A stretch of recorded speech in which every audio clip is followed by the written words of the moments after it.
tout tànk ba léegi fi lañ ko mës a jullee muy suñu juma HLM Néma bi di ziar mbokk yëpp nag ñi ñu bokkal julli gi imam bi ñi ànd ak moom ci yor jàkka ji di fi def liggéey bu am solo am mbégte rek nekk ak samay mbokk parce que julli moom foo ko bokk ak say mbokk jullit rek baax na waaye bokk ak say mbokk deret say mbokk dëkkandoo dafa am solo kon di leen ziar ñoom ñu Sénégalais yëpp nag une bonne fête de Korité ñaan yàlla mu may ñu fekkewaat ko ay déwén yu bëree bëri mu ànd ak dal ak tey ak jàmm ju bëri ànd ak mbébét yu sotti ànd ak lii nga xam ne mooy naalu président Bassirou Diomaye Faye ci réew mi ak man li may liggéey ci sama gouvernement yàlla may ñu ci ay progrès yu ama sama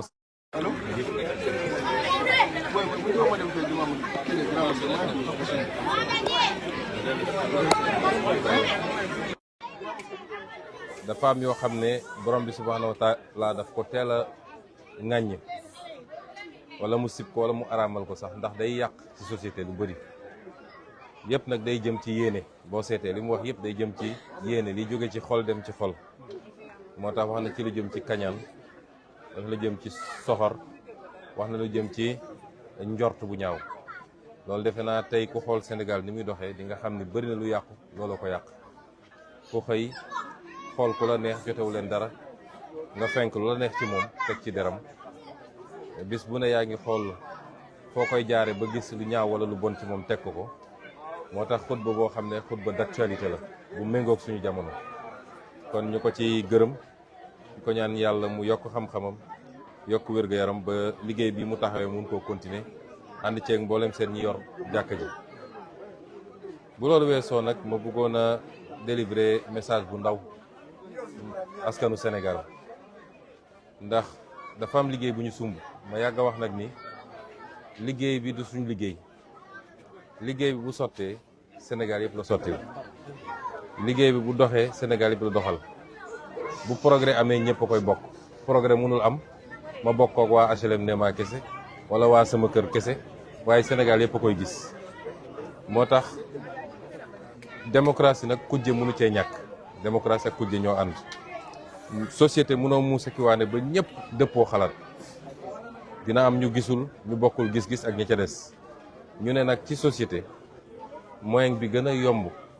loolu ñu àtte ko te du gànnaay du génn comme dans beaucoup de sociétés mooy nañu fexe ba créer des espaces de liberté politique liberté d'association ak yeneen ba nit ki kenn ku ne li nga xam ne àndoo ci nga mun koo génne mais sans mu doon loo xam ne day andi fitna ci réew mi loolu mooy démocratie kon kujje mënul ñàkk te nangul nañ ko ñëpp ndax ñun kujjee ñu andi fii ñu nekk nii waaye kujje gi na doon ci lii ma gis ni d'accord ma ci ndax baaxul ci réew mi wala am naa geneen xalaatin waaye mu bañ a doon loo xam ne noonoo personnel la parce que loolu amul njëriñ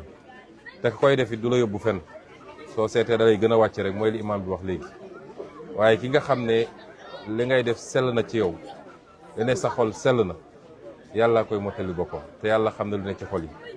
kon ñu rafetal kujje gi benn bu loolu weesoo la ñuy liggéey ñun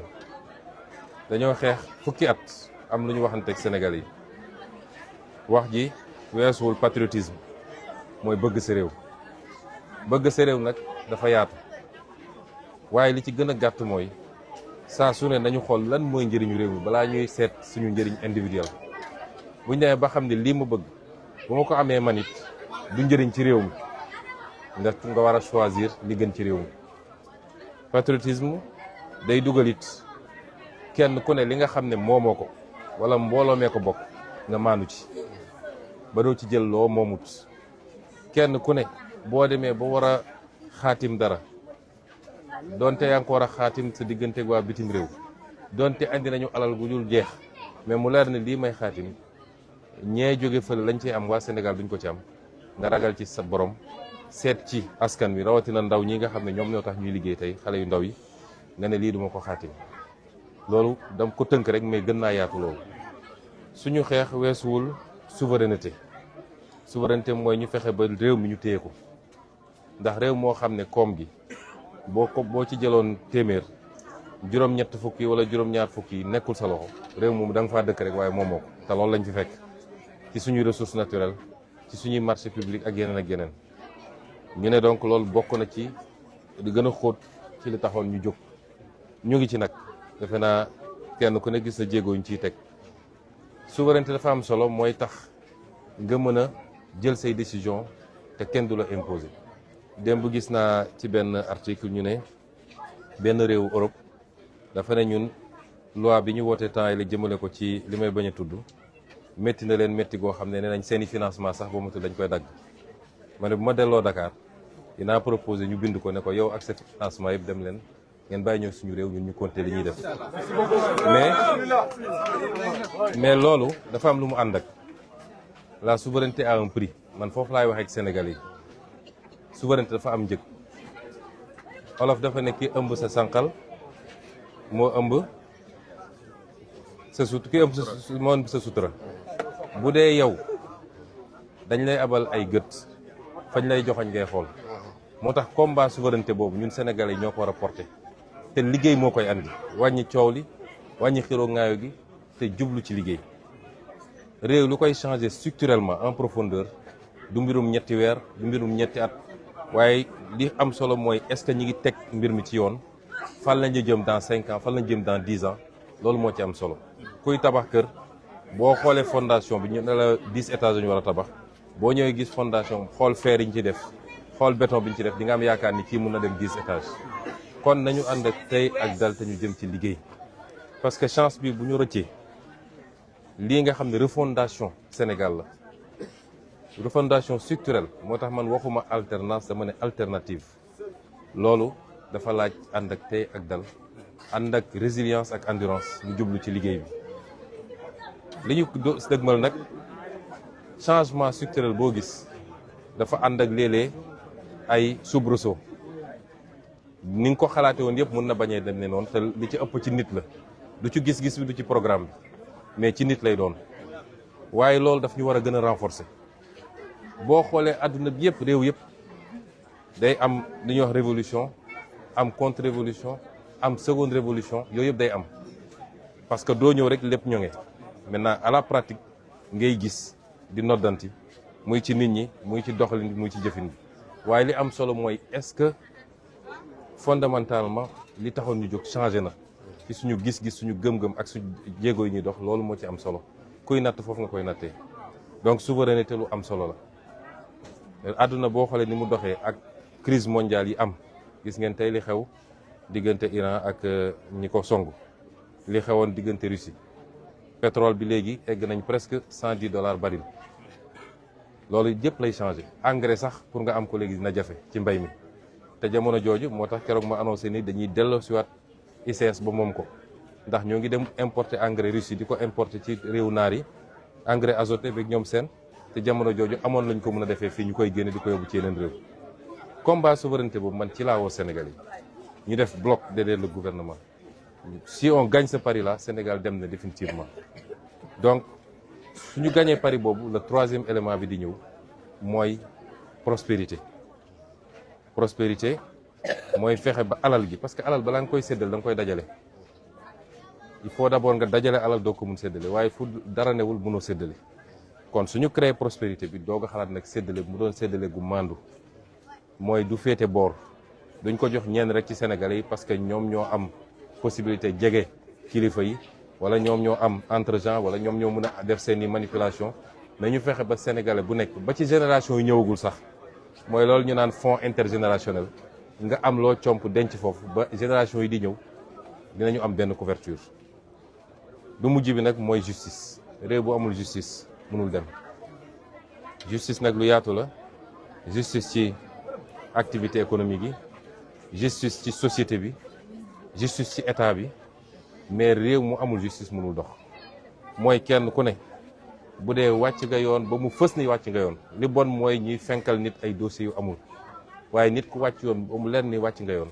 li yoon wax ñu teg ko sa kaw réew mu la ëppale loolu moo la gën a jag waaye réew moo xam ne nit mun na def lu ko neex parce que jàpp na ni après mën naa dem naxanteeg Masamba wala ma Demba wala ma dem làqu ci gannaaw diw dara du ma dal néew du doole bi moom lu mu def ñu teg ko di sénégalais yi naan ku sàcc ganaar ñu tëj la 5 ans ku sàcc ay milliards ñu jox la liberté provisoire nga dem toog sa kër loolu tànk mi ngi am réew mi mënul dox te ñun dañ ci am responsabilité dara warul tax ñuy protéger ay nit yoo xam ne def nañ lu ne fang rawatina nag ci alalu réew mi stratégie politique warul tax bëgg ay voix warul tax man yàgg naa ko wax sama rakk ma bokkal ndey ak baay bu jëlee alalu réew mi na dem diglante ko ak réew mi bu dóoree ku mu warul dóor wala mu rey ku mu warul rey na dem diglante ko ak yoon du ma ci intervenir li ma ci mën mooy dinaa ko seeti dinaa ko nemmeeku dinaa jàppale njabootam dinaa ko wutal avocat waaye du ma ci intervenir na yoon def li mu war a def réew bu dajale loolu réew moom ala kulli xaal kenn mënu koo tee dem ma daaneel daal ci lancer un appel aux Sénégalais ñun dañoo bëgg conscience citoyenne parce que am na niveau conscience citoyenne boo xam buñ ko amee rek dara mënatuñoo téye àdduna bi dafa nekk ci changement bu profond ñi am doole ci àdduna ñi ngi jàmmaarloo di dóorante di reyante parce que diggante puissance yi nga xam ne ñi ngi jéeg di am doole ak puissance yu ndawaan yi nga xam ne yu intermédiaire ak ñun ñi nga xam ne existé wuñu sax ci carte géopolitique bu àdduna ñun ñoo war a xam ni fi nit ñi teg seen tànk ba egg fii Chine bii ñuy tudd il y a 30 ans famine dafa daan am famine du ñu am lu ñu lekk ba lu mat 30 millions de personnes dee fa parce que amuñu lu ñu lekk tey c'est devenu la première puissance économique du monde est-ce que Chine di nga dem fekk fa coow wala wax ju bëri déedéet Chinois dañuy liggéey 24 heures sur 24 avec une discipline extraordinaire moo tax kenn mënu leen téye tubaab yi ñoo ñu gën a développé foofu waaye boo demee xool tubaab ni muy liggéey nga natt kook ñun même ñi émigré sax bu ñu ñëwee dañuy changer façon de travail kon ñun ñoo war a jël conscience ñun loolu la ñu woo Sénégalais yi lañ ci war nañ ko def mooy jiit yu jub jiit yu bëgg réew mi jiit yu sellal ci ni ñu yore alalu réew mi loolu moom dañ ko def ba mu mat sëkk te ñu xam ni dañoo bokk ci entité bu tudd Afrique rawatina Afrique soowu jant muy Afrique de l'Ouest dina jafe ñu dem te ànduñoo ak ñooñu damay faral di wax ni développement mun na nekk ci réew bu ndaw bu ne bu dee defar nga li nga war a def waaye puissance munoo ko am dans un pays de 196 kilomètres carrés pour 18 millions d'habitants puissance dafa laaj territoire mooy suuf su yaa laaj population nga am marché loolu ci CEDEAO lañ ko mun a amee donte problème yi bëri na ñi jiite léeg-léeg demuñu ci direction bi ñu war a dem waaye ñun peuple yi ñoo war a porter unité boobu nga xam ne lu war la suñu diggante ñun biir Afrique ba am doole gi ñu war a am peut-être dans 10 ans dans 15 ans fu ñu wootee ci àdduna woo ñu ñëw toog ñu nit. Donc je vous remercie pour ces questions. Je voudrais d'abord à l'entame de mes propos me réjouir d'être là aujourd'hui, de pouvoir partager cette fête avec l'ensemble des Sénégalais, mais en particulier ma ville, Ziguinchor, mon quartier, les HLM, d'avoir ce privilège de prier ici, à côté de mes proches, de mes amis d'enfance, de mes parents, de mes voisins, de souhaiter à tout le monde une très bonne fête de Korité, à tous les Sénégalais au monde entier, une très bonne fête et d'adresser nos prières et nos vœux, que nous puissions le revivre encore des années et des années, dans les mêmes conditions de quiétude, de paix et de tranquillité, de prospérité également pour le pays. Je voudrais également adresser mes salutations à l'ensemble des guides religieux de ce pays. Aujourd'hui, nous célébrons une fête religieuse qui est la consécration d'un mois de pénitence pour nous musulmans. Pour nos amis chrétiens, il reste encore quelques jours. J'en profite en tout cas par anticipation pour leur souhaiter également une très bonne fête, une très bonne fin de carême, une très bonne fête de Pâques. Adresser mes vœux à l'ensemble des musulmans, mais l'ensemble des guides religieux, de tous les guides religieux réunis, les guides confrériques, les guides de structures d'associations religieuses, les imams, les prédicateurs, les enseignants. Je leur souhaite à tous, les prêtres, tous une très bonne fête. Féliciter également l'imam pour la qualité de son sermon. Il nous a entretenu de mots sociétaux extrêmement prégnants dans notre société actuelle, tels que la jalousie, l'envie, la médisance, sur des bases qui ne sont pas souvent fondées. Et aujourd'hui, si on voit ce qui se passe dans notre société, facilité par des outils et des instruments comme les réseaux sociaux. Évidemment, ça remet au goût du jour le sermon, l'excellent sermon de l'imam, et nous nous approprions ces considérations. Dire aussi que le Sénégal est un pays de liberté. La liberté ne veut pas dire le libertinage. Ça ne veut pas dire que chacun peut faire ce qu'il veut. Un pays de liberté, liberté encadrée par des textes, des lois. La Constitution elle-même d'abord, des textes de loi et des textes réglementaires. Parmi ces libertés, il y a la liberté d'association, il y a la liberté politique, les libertés politiques. Et nous reconnaissons cette liberté à tout le monde. Nous-mêmes avons joui de cette liberté, continuons à en jouir, c'est pourquoi nous sommes là en train de parler. Nous avons pu en jouir en étant dans l'opposition. Nous la reconnaissons à tout le monde. Et nous sommes là en tant que tenants du pouvoir actuel pour garantir ces libertés, mais sans excès, sans exagération et sans conséquences dommageables sur la paix et la sécurité sociale. Et c'est pourquoi je voudrais lancer un appel à tout le monde, à la sérénité, au sens de la responsabilité. Nous sommes tous Sénégalais. Chacun a le droit de s'opposer par les idées, de marquer son désaccord par rapport à des politiques publiques, sans pour autant que ça prenne certaines formes, parce que ce ne serait pas tolérable. Et nous sommes là pour assumer nos responsabilités aussi de garantir, aussi bien pour ceux qui sont avec nous que ceux qui sont contre nous. Nous ne faisons pas de distinction. Nous avons la responsabilité de préserver un certain nombre d'éléments importants pour le pays, notamment pour sa stabilité. Lancer un appel aux Sénégalais. Nous avons démarré un travail qui n'est pas un travail simple. Mais j'ai rappelé que le fondement de notre combat politique, c'est d'abord le patriotisme. Le patriotisme, c'est aimer son pays, plus que soi-même. Être prêt à tout donner pour son pays. C'est extrêmement important. Le patriotisme, ça signifie ne pas s'approprier ce qui appartient à la collectivité. Défendre les intérêts du pays. Vaille que vaille, quel que soit l'interlocuteur que vous avez en face de vous, et quel que soit le pays d'où il vient, sa puissance financière, économique, c'est de dépendre d'abord des intérêts du Sénégal. Ne n'apposer sa signature que quand on est sûr que les intérêts du Sénégal sont saufs. La souveraineté ensuite, c'est extrêmement important. Un pays qui n'a pas les moyens de sa souveraineté ne peut pas être un pays indépendant. Il faut qu'on soit très clair avec les Sénégalais. Souvent, on réclame beaucoup de choses. Les Sénégalais, entre guillemets, certains d'entre nous, vont au-delà du patriotisme et de la souveraineté. Ça prend une forme même de, excusez-moi du terme de parler de suffisance. Nous sommes, c'est bien. Mais il faut avoir les moyens de sa souveraineté. C'est extrêmement important. Quand vous dépendez trop de l'extérieur, vous êtes difficilement souverain. Et des pays ont démontré à quoi ça sert la souveraineté. Aujourd'hui, si vous voyez un pays comme l'Iran, qui malgré presque 40 ans d'embargo,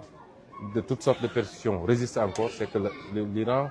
a créé les conditions de sa souveraineté technologique, sa souveraineté économique, sa souveraineté militaire, ainsi de suite, ce qui lui permet aujourd'hui de résister. Il nous faut travailler à construire cette souveraineté. Elle ne se décrète pas. Et ça passe par tout ce qu'on est en train de faire. Reprendre les secteurs stratégiques qui ont été malheureusement arrachés au pays dans des conditions extrêmement nébuleuses. Remettre la transparence et la bonne gouvernance au cœur de l'action publique. Travailler à créer les conditions de la richesse endogène. C'est vrai, on va travailler avec le monde entier, mais qu'on se donne les moyens pour qu'aujourd'hui, si on fait 10% de croissance, que les 8% au moins restent au Sénégal. C'est ça le challenge. Or, jusqu'à présent, on avait une croissance extravertie. On annonçait 5%, 7%. Mais ce qui est sûr, c'est que les 80% de cette croissance sortaient du pays. C'est pourquoi ça n'a jamais créé de richesse. Ça n'a jamais résorbé la crise de l'emploi. Mais tout ça, c'est un construit. Ça ne se décrète pas d'un jour ni un mois. Un État, ça se bâtit méthodiquement, brique après brique, mois après mois, année après année. Et c'est à cela que nous invitons les Sénégalais.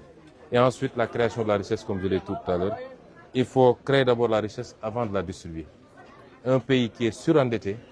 vous savez bien l'héritage qu'on nous a laissé ici. On avait prévenu les Sénégalais. Si vous prenez plus de 70% de toutes vos recettes pour payer des dettes, vous n'avez pas de richesse à partager. Nous faisons des gymnastiques énormes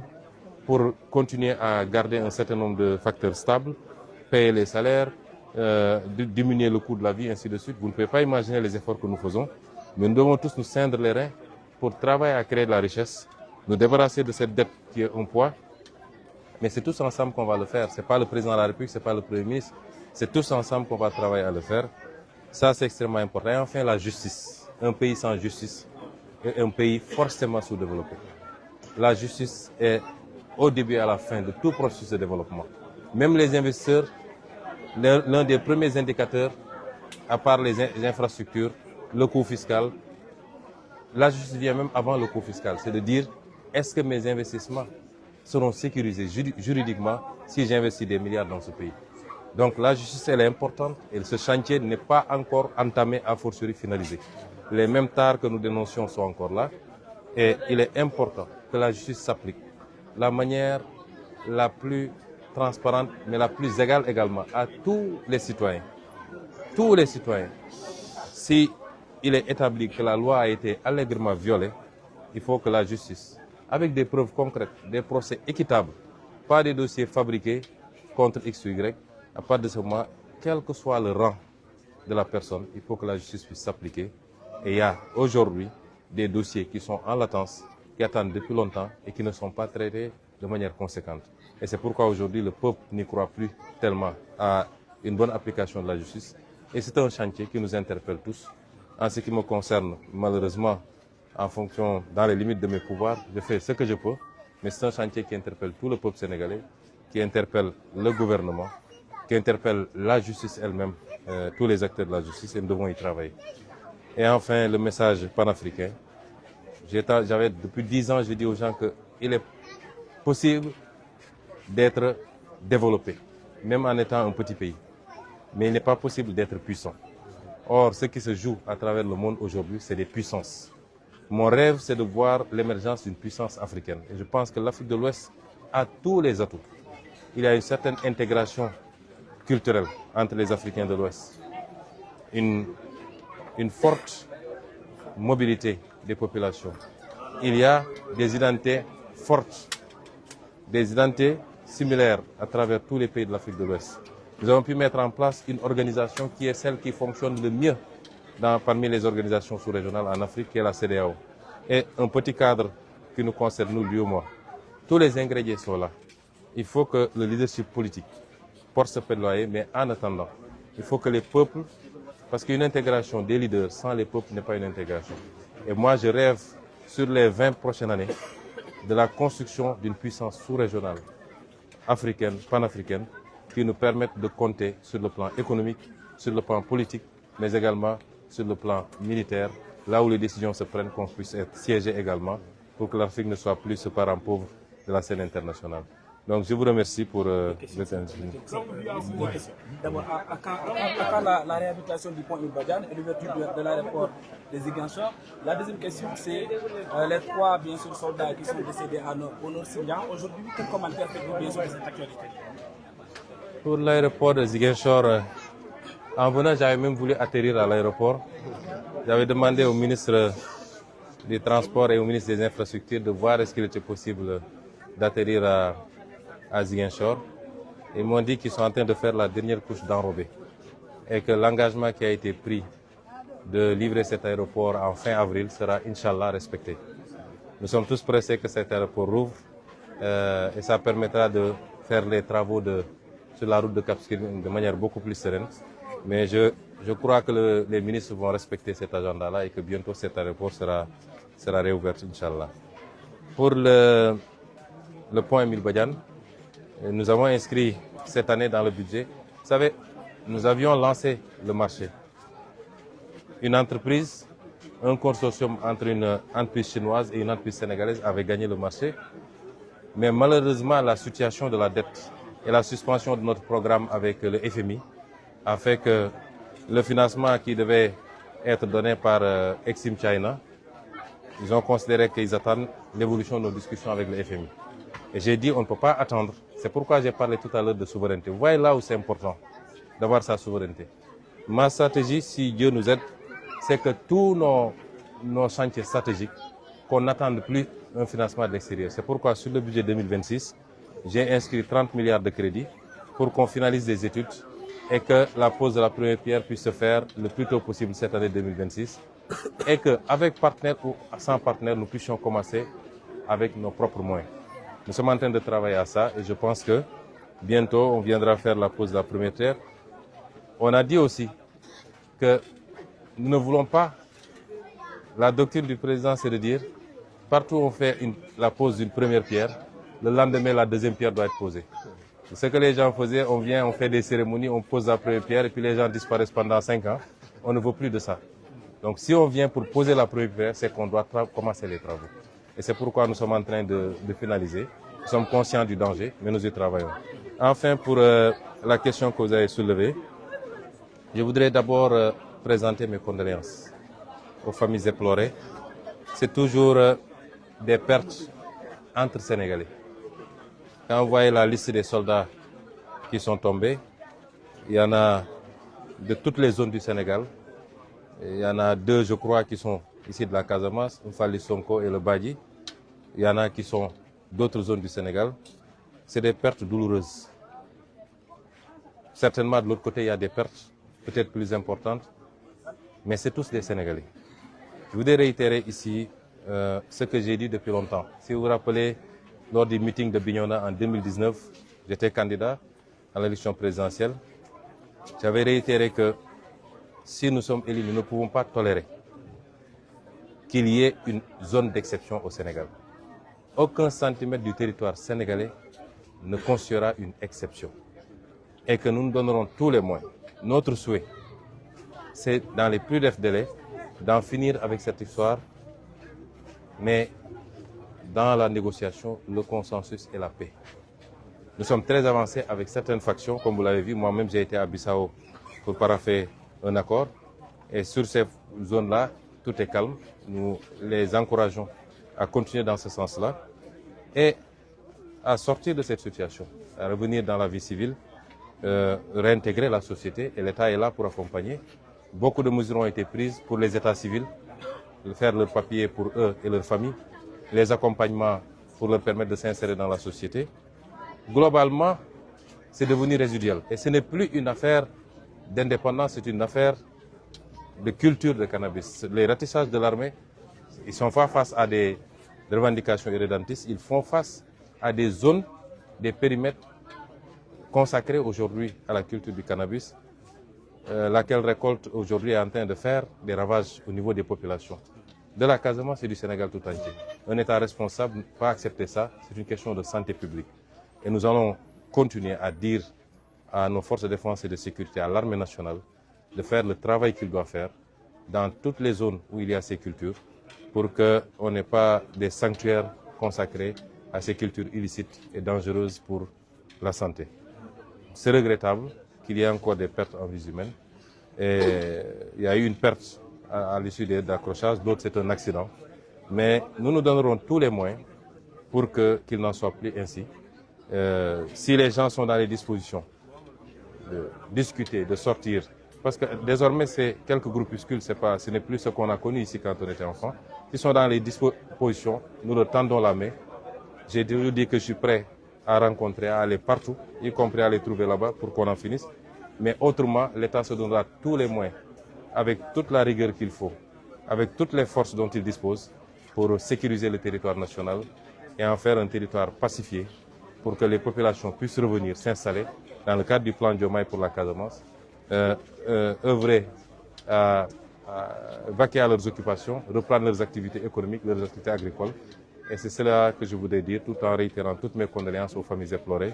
et les assurer qu'ils auront tout le soutien de l'État. Et les enfants certainement seront inscrits comme pupilles de la nation pour que l'État puisse continuer à les aider. C'est bon. Non, c'est important. waaw ñu ngi leen di gërëm di leen sant ci laaj yi nga laaj bu ci njëkk mooy aéroport Ziguinchor bi moom defe naa li ci des bëreetul bi may ñëw nii dama wax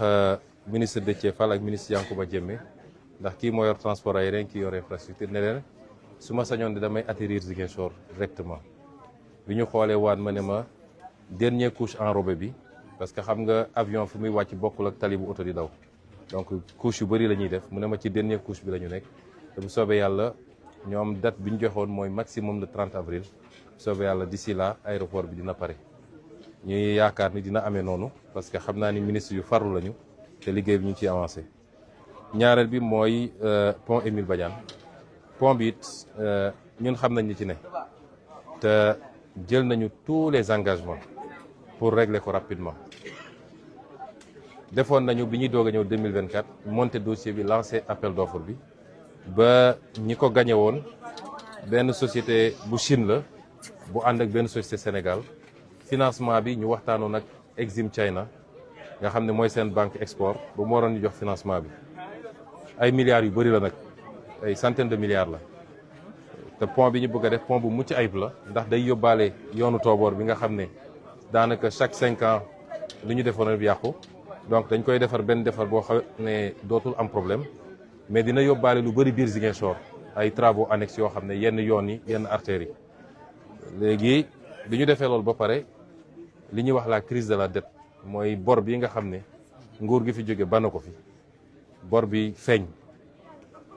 Fonds monétaire international amatuñu programme ak moom te xam nga àdduna bi ni muy doxee mooy réew yëpp dañuy xaar ba xam ndax Fonds monétaire joxe na accord am ba pare ñuy doog a am xel mu dal ci liggéey ak yow léegi suñu mbokk chinois yi nañu ñu teggi nañ seen tànk pour le moment ba fii léegi mbir mi gën a leer man bi ma demee Chine waxtaan nañ ci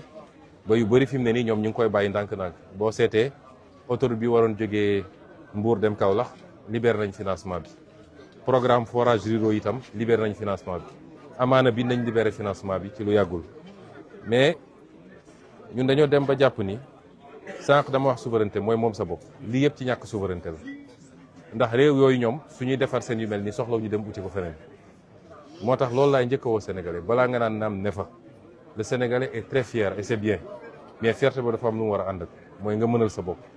moo tax bi ñuy def budget bi donte suñu situation jafe na ci jamono ji mais dama ne chantier yu mag yi nañu fexe ba inscrire ay crédit pour démarrer ko suñu bopp keneen ku ñu si fekk si baax na lu mel ni réseau gazier bu Sénégal nga xam ne war naa soppi xar kanam bu Sénégal lu mel ni pont bu Ziguinchor bi ak yeneen yu mel noonu dama leen inscrire ay crédit pont Ziguinchor bi bind nañ ci 30 milliards boo xam ne mu ngi ci budget bi pour ñu terminer études yi def première pierre bi commencer les travaux ndànk-ndànk ñuy budgétiser bu leneen ñëwee nag alhamdulilah. enfin li nga wax ci suñu doom suñuy rak suñuy mbokk yi nga xam ne daanu nañ fii ci fan yi mu am kenn koo xam ne jàmmarloo bi am seen digganteeg waaye fipp yi moo ko faat mu am keneen koo xam ne moom ñeneen ñett ñoo xam ne accident la du jàmmarloo waaye dafa am lu kalaate ci seen gànnaay gu ñu yoroon ñoom dañuy njëkk di ñaan yàlla mu yërëm leen te jéggal leen gëm naa ni sax loolu am na ndax ku faatu ci anam yi man jàpp naa ni shahid nga waaye du tee dinañu ñaan yàlla na yàlla jéggal te yërëm leen yàlla na suuf oyof seen kaw di leen jaale seen i mbokkit jaale gu sori di profité it di jaajëfal suñu force de défense et de sécurité Sénégal li gën a précieux lu ñu am mooy suñuy force de défense et de sécurité ndax boo xoolee li xew ci yeneen réew yu bëri da nga war a gën a naw suñu armée suñu gendarmerie suñu police tout n'est pas parfait mais dañuy continuer di liggéey pour améliorer ko waaye nous avons des FDS républicains yoo xam ne xam nañ fi ñu war a yem seen liggéey la ñuy def yem ci kenn mu leen dugal ci yenn yi li weesu amoon na ay ñol yu ndaw waaye yóbbaalewul ñu bëri kon loolu day wane ni on a des forces de défense très républicaines ñu koy sant yàlla war ñun ñëpp ñu war a continuer di leen jàppale ci loolu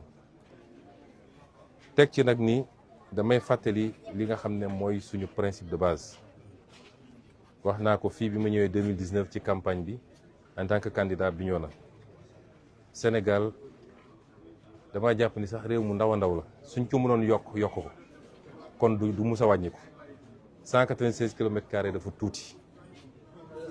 man su ma sañoon espace CEDEAO bi yëpp benn réew lay doon kon mënuñu accepter benn pepp suuf sax ñu wàññi ko ci Sénégal te Sénégal benn la ay malentendu mënoon na am 20 ans ci gannaaw 30 ans 50 ans mais léegi dugalante bi am na ba tey mënoo xàmme kan mooy kan du ci diine du ci xeet du ci religion du ci ethnie du ci région boo xoolee suñuy équipe nationale xool suñuy gouvernement xool nit ñi ni ñuy dugalante di séyante seen biir joolaa mën a takk olof olof mën a takk séeréer séeréer mën a takk pël loolu c'est extraordinaire ku xam réewu Afrique ni muy doxee di nga xam ni c'est une chance unique kon ñun ci yooyu la ñuy liggéey ñi nga xam ne nag tey dese nañu gànnaay jàppatuma ni wax ji léegi waxu indépendance la am na ñu koy wax ba léegi mais ci principe lañ koy waxee rek mais jàppatuma ñun yaroo fii 20 ans ci gannaaw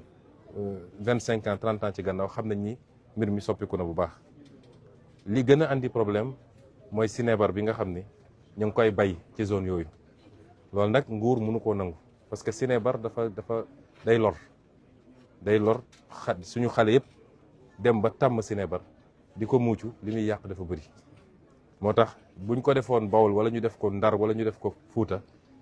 dinañu wax suñu FDS ñu dem dindi ko kon Casamance mënul doon exception loolu ndigal gu leer la ci président de la République joxe ñu koy appliquer di ko suivre chaque jour fépp foo xam ne ñu ngi fay def loolu dinañ ko dindi nañ engagé nag tous les moyens qu'il faut pour loolu dindee ko bu loolu weesoo nag ñu ngi continuer tàllal suñu loxo ñëpp jot na ñu génn ci lii amul jëmukaay amul mucc kon looy woote pendant 40 ans te ab village sax contrôlé wu ko xamal ni lii amul mucc ñun ñëpp benn lañ ña fa nekk suñuy mbokk lañu man je l'assume samay papa lañu samay frère lañu samay sœur lañu je l'assume publiquement ku mu neex nga dema lii nga wala lële waaye lii ñu nekkee nii amul mucc te tegul ci yoon kon nañu génn ñu toog waxtaan bokk réew mi tabax ko xool nu ñuy créer